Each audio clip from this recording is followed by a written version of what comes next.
dal leen ak jàmm daanaka naqar wi sénégalais yi fanaanoo moom la yéenekaay yu bëri di xëy di nettali ak a tàgge syndicalisme.net moo ca jiitu nee na xalif général des Baye Fall Cheikh Jëmb Fall dem na yéenekaay bi ne fukki at ak juróom ci xalifa bi mission accomplie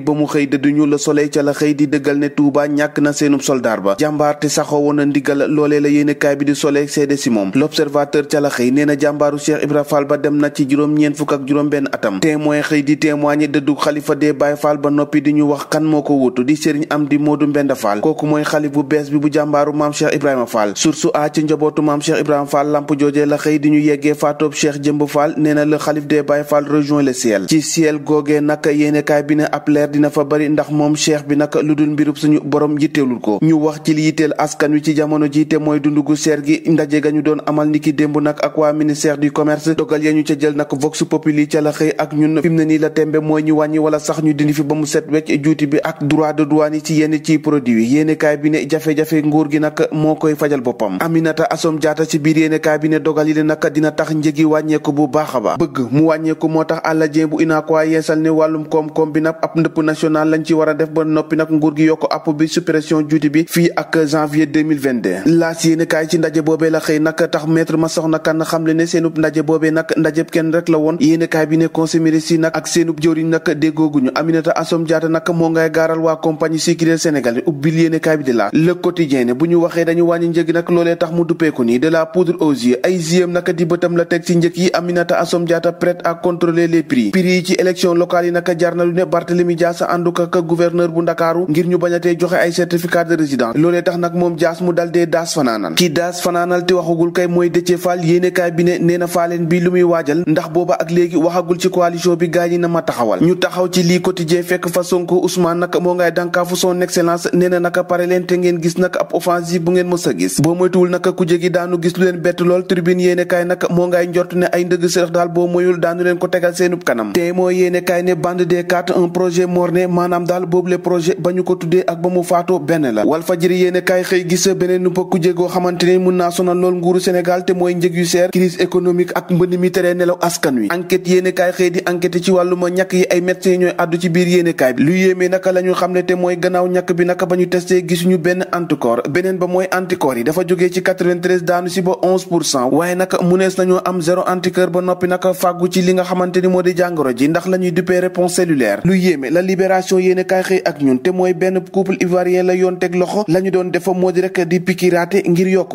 ay jaay fondé ñoo ko déggandoo jàngin jëf ba ëllëg